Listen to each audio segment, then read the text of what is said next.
രതീഷ്, ആളുകളെ അങ്ങനെ തല്ലി ഓടിക്കുക എന്ന ലക്ഷ്യമാണ് പോലീസ് വെച്ചത്. കാരണം മൃതദേഹം ഇവിടുന്ന് കൊണ്ടുപോകാനുള്ള ശ്രമമാണ് നടത്തുന്നത്. 3 മണിക്കൂറിലധികം സമയമായി പുതുപ്പള്ളി ബസ് സ്റ്റാൻഡിൽ മൃതദേഹവുമായുള്ള പ്രതിഷേധം നടത്തുകയാണ്.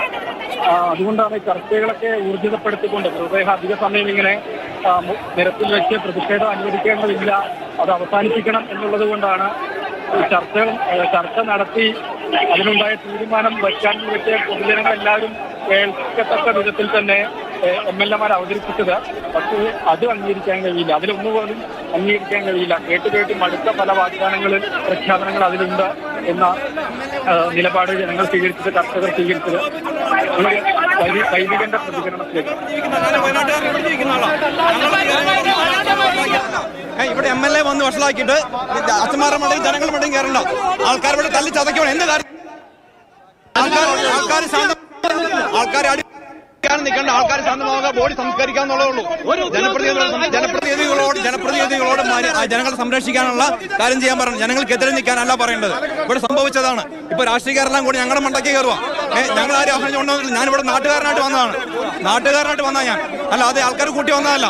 അപ്പൊ ജനങ്ങളെ മനസ്സിലാക്കണം. രാഷ്ട്രീയക്കാരെല്ലാം പറയുവാണ് ഞങ്ങൾ ഇവിടെ നാളെ നിങ്ങൾ അച്ഛന്മാരെ കൈകാര്യം ചെയ്യും, ആൾക്കാർ ഇവിടെ MLA-മാർ ചെയ്താൽ അവർക്ക് കുഴപ്പമില്ല. ജനങ്ങൾ MLA ആണ് പ്രശ്നം മനസ്സിലാക്കിയത്. MLA ആൾക്കാർ തലം ചെല്ലാൻ പാടുണ്ടോ? ജനങ്ങളെ വികാരം മനസ്സിലാക്കി അവരെ സമാധാനിപ്പിക്കേണ്ട MLA ജനങ്ങളെ എതിരായിട്ട് ചെന്നു. അത് ശരിയാണോ? അച്ഛന്മാരാണ് വഷളാക്കിയത്. ഞങ്ങൾ അച്ഛന്മാരല്ല, ഞാൻ ഇവിടുത്തെ കാരനായിട്ട് നിൽക്കുന്നത്. അനീഷ് ജോർജ് എന്ന് മാമ്പള്ളിയിൽ നിന്ന് അച്ഛനെ എന്റെ കുപ്പായുള്ളൂ. ജനങ്ങൾക്ക് വേണ്ടിയാണ് നിൽക്കുന്നത്, അല്ലാണ്ട് അച്ഛന്മാരല്ല വെക്കുന്നത്. രാഷ്ട്രീയക്കാർ അവരെ രാഷ്ട്രീയ ലാഭം മാത്രം കാണുമ്പം ജനങ്ങൾക്ക് വേണ്ടി, ഈ മരിച്ച പോളിന് വേണ്ടി, ആ കുടുംബത്തിന് നീതി കിട്ടാൻ വേണ്ടിയാണ് ഞങ്ങൾ നിൽക്കുന്നത്. അല്ലാതെ ഒരു രാഷ്ട്രീയ ലാഭവും ഇല്ല ഇതിൽ. ഞങ്ങൾക്കൊരു രാഷ്ട്രീയ ലാഭവും ഇല്ല. ഈ നാടിന് നീതി, ഈ നാടിന് നീതി കിട്ടണം. MLA-മാർ ഇപ്പൊ പല ഉറപ്പുകൾ അവിടെ വായിച്ചല്ലോ, അത് അംഗീകരിക്കാൻ കഴിയില്ലെന്നാണോ? അല്ല, MLA-മാർ വായിച്ചതെന്ന് പറഞ്ഞാൽ എന്താ വായിച്ചെന്ന് അവർ മനസ്സിലായില്ല. MLA വായിച്ചത് കേട്ടില്ല. അവരാർക്ക് വേണ്ടി വായിച്ചെന്ന് അവർക്ക് തന്നെ അറിയില്ല. ഒരു അടിസ്ഥാനപരമായ പ്രശ്നം വയനാടൻ ജനതയുടെ സംരക്ഷണമാണ്. ഇത് ഇന്നും ഇന്നലെ തുടങ്ങിയല്ലോ. വളരെ കുറച്ച് ദിവസങ്ങളായിട്ട്, ഒരാഴ്ചക്കുള്ളിൽ രണ്ടാമത്തെ ആളാണ് മരിക്കുന്നത്. ഒരാഴ്ചക്കുള്ളിൽ രണ്ടാമത്തെ ആള്. എന്നിട്ടും ഇതുപോലെ തണുത്ത ഒരു നയം കേരളത്തിൽ, വയനാടൻ ജനതയോട് പുച്ഛമാണെന്ന് തോന്നുന്നു രാഷ്ട്രീയക്കാർക്ക്. ആ നടപടി ശരിയാവില്ല. വയനാടൻ ജനതയ്ക്ക് വേണ്ടി, ഇവരുടെ നീതിക്ക് വേണ്ടി, വയനാടിന്റെ നീതിക്ക് വേണ്ടി, ഞങ്ങളുടെ നീതിക്ക് വേണ്ടി ഏതറ്റം വരെ ഞങ്ങൾ പോരാടും. അതിനുവേണ്ടി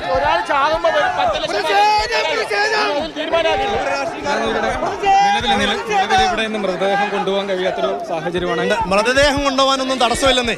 മൃതദേഹം കൊണ്ടുപോകാനുള്ള തടസ്സം എന്ന് പറയുന്നത് ഈ ജനങ്ങൾക്ക് ചില ഡിമാൻഡ്സ് ഉണ്ട്. ആ ജനങ്ങളുടെ ഡിമാൻഡ്സ് എന്താണെന്ന് കൃത്യമായിട്ടിരിക്കില്ല. പക്ഷേ ജനങ്ങളുടെ ഡിമാൻഡ്സ് ഒരു പരിധി വരെയെങ്കിലും അംഗീകരിക്കാന്ന് അവർ സമ്മതിക്കണ്ടേ? ഇത് ഒരു പ്രോട്ടോകോൾ ഉണ്ട്. ഒരു വന്യജീവി കുത്തിമരിച്ച ഒരു പ്രോട്ടോകോൾ ഉണ്ട്.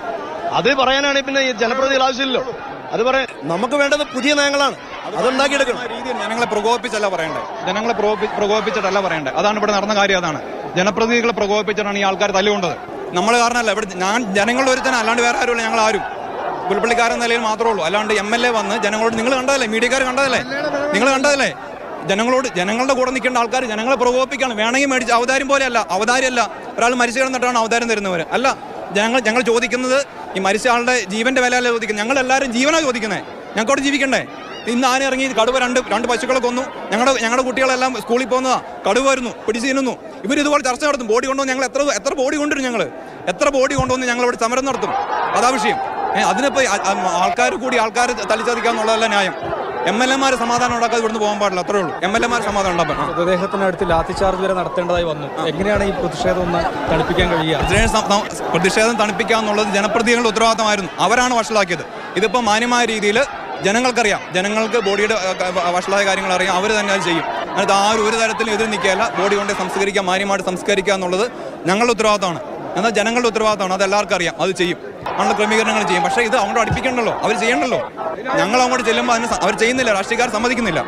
ഒരു ലഭിച്ച ഉറപ്പുകളായി പറഞ്ഞത് കുടുംബത്തിന് 50 ലക്ഷം രൂപ നഷ്ടപരിഹാരം, ഒരാൾക്ക് സ്ഥിരം ജോലി, മകളുടെ പഠനത്തിന്റെ ചെലവ് സർക്കാർ വഹിക്കും എന്നൊക്കെയാണ് അവർ ഈ പറഞ്ഞ കാര്യം. ഞാൻ കഴിഞ്ഞ ദിവസം മാനന്തവാടിയിൽ ആന ചവിട്ടിക്കുന്ന സമയത്ത് രാവിലെ മുതൽ വൈകുന്നേരം വരെ ചർച്ചയ്ക്കും പ്രതിഷേധത്തിനും കൂടേണ്ട വരുന്ന ഒരാളാണ് അജീഷിന്റെ മരണത്തിൽ. അപ്പോൾ അന്ന് കളക്ടറും MLA-മാരും CCF-ഉം SP അടക്കം ചർച്ച ചെയ്തിട്ട് ഉണ്ടാക്കിയ തീരുമാനം അതേപോലെ ഇവിടെ പറഞ്ഞു എന്നുള്ളത് മാത്രമേ ഉള്ളൂ. അത് 50 ലക്ഷം രൂപ എന്നുള്ളത് പറഞ്ഞിട്ടില്ല. 10 ലക്ഷം രൂപ കൊടുക്കും, ഭാര്യയ്ക്ക് ജോലി നൽകും. ഈ 2 കാര്യങ്ങളേ ഉള്ളൂ മെയിനായിട്ട്. പിന്നെ കുട്ടിയുടെ ഉപരിപഠനം, ഡിഗ്രി ലെവൽ വരെ കുട്ടികളുടെ വിദ്യാഭ്യാസം +2 വരെ ഫ്രീ ആണല്ലോ. അപ്പോൾ ജനങ്ങൾ അത് ക്ലാരിഫൈ ചെയ്ത് കൊടുക്കാന്നുള്ളത്, വിവരിച്ചപ്പോൾ കൊടുക്കാന്നുള്ളത് MLA മാരുടെ ഉത്തരവാദിത്തമാണ്. ശരിക്കും MLA മാരല്ല പറയേണ്ടത്. ജില്ലാ ഭരണകൂടത്തിൻ്റെ പ്രതിനിധികൾ ആരെങ്കിലും പറഞ്ഞു, കളക്ടർ വരുന്നെങ്കിൽ അതിൻ്റെ ഉത്തരവാദിത്തപ്പെട്ട് പറയണ്ടേ. അത് നടന്നില്ല. അതുകൊണ്ടാണ് വിഷയം ഉണ്ടായത്. ഇപ്പോൾ ബോഡി സംസ്കരിക്കാനുള്ള കാര്യങ്ങൾ ക്രമീകരണങ്ങൾ ചെയ്യും. പ്രതിഷേധത്തിൻ്റെ കാര്യം സർക്കാർ പ്രതിനിധികൾ ആരും വരുന്നില്ല എന്നൊരു പരാതി കൂടി, സങ്കടം കൂടി. പ്രതിനിധികൾ വന്നു വഷളാക്കിയിട്ട് പോയി, അത്രേ ഉള്ളൂ.